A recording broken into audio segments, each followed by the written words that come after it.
User D6. Величие кто определяет, если в разумном мире все понятия относительны? Но сам художник всегда чувствует уровень своих работ. Как знаете, есть такая фраза: кто говорит, не знает, кто знает, тот не говорит. Ну а общество, коллекционеры, маркетинг может создавать величие такое дутое, не настоящее, сфальсифицированное, сделанное. Поэтому вся надежда только на собственную интуицию. Она никогда не подведет. Ну, мысленно можно поставить свою работу рядом, повесить. В интернете, кстати, можно на экране в Photoshop повесить свою работу и там, не знаю, рядом Рембрандта или кого-то, кого вы любите.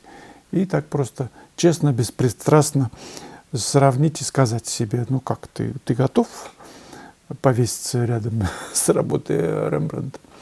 Если нет, если что-то внутри говорит, что все-таки рано, то нужно просто пахать. Сколько для этого потребуется, неизвестно. Каждый по-разному достигает какого-то такого достойного уровня, когда рисунок точный, когда живопись хороша, когда композиция работает, когда все собрано и картина звучит. Нужно все силы класть на это, чтобы добиться звучания работы, а не для того, чтобы продать как можно дороже сырую недоделку. Друзья, хорошая предновогодняя новость. 35% на 3 базовых урока. Целостное видение в пейзаже, композиция в пейзаже и перспектива в пейзаже. User KS2. Слава, какая для вас будет самая лучшая похвала? Ну, замирание сердца.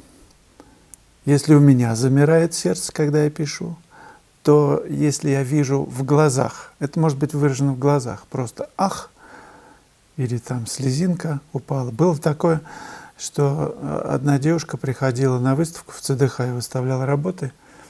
Каждый день она приходила, раз 10, наверное.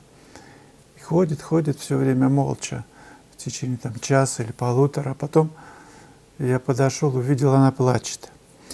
И я спросил, что случилось, почему вы плачете? Она говорит: дело в том, что я всегда хотела так писать размашисто, без выписанности, не похожей на всех, передавать свое состояние. А меня родители в школе ругали, сказали, что линия должна быть ровная, почему у тебя все такое?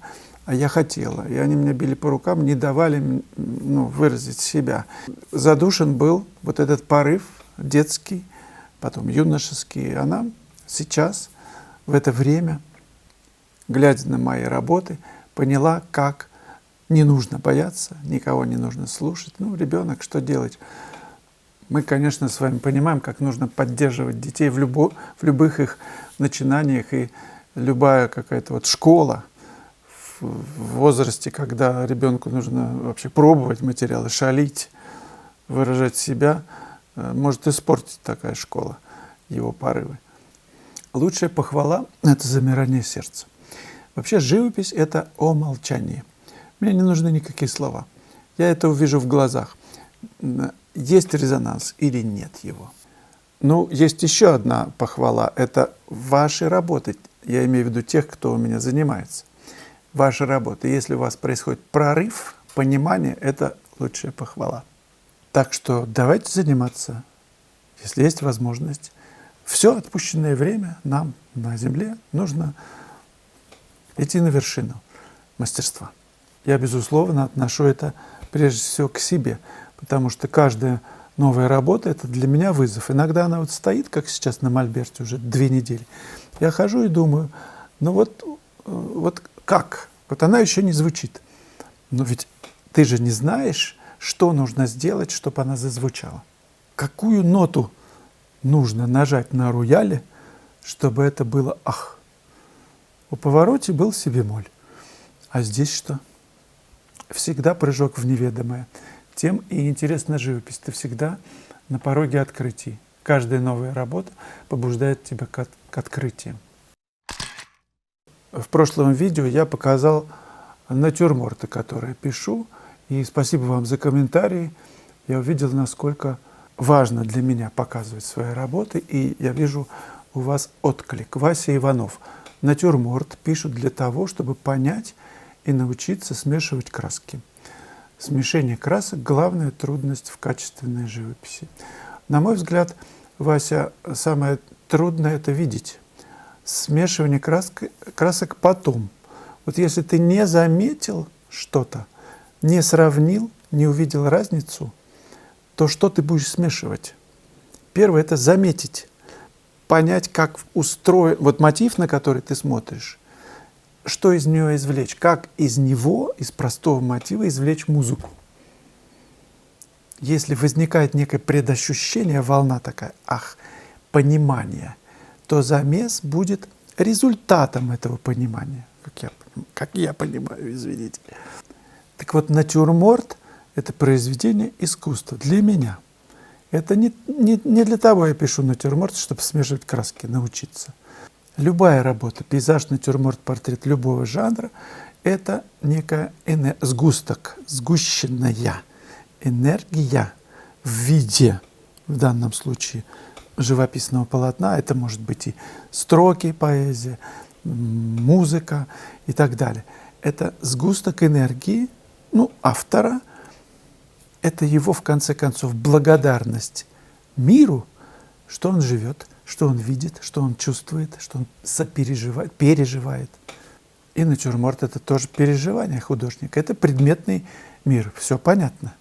Но через цвет, через сочетание цветов, через соседство друг с другом мы можем передать такую силу энергии, что у зрителя происходит замирание сердца, о котором я говорил до этого.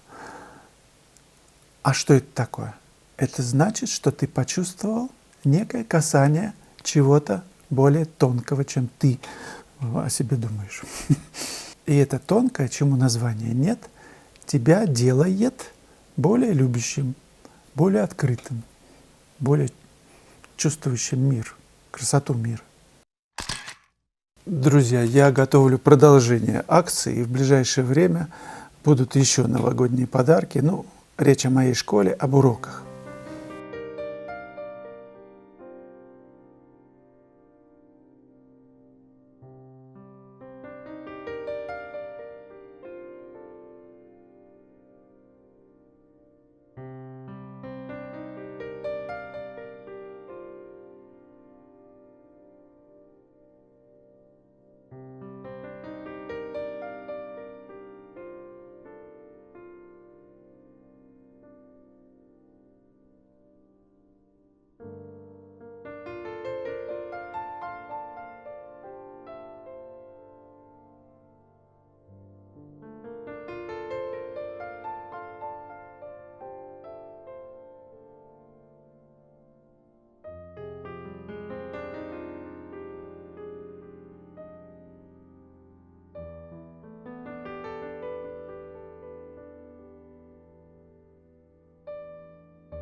В конце ролика я предлагаю посмотреть 956-е видео «Стеснительный художник». Как писать в сумерках, писать с натуры или по фотографии, и о том, как выражать себя, писать так, как ты хочешь. Посмотрите его.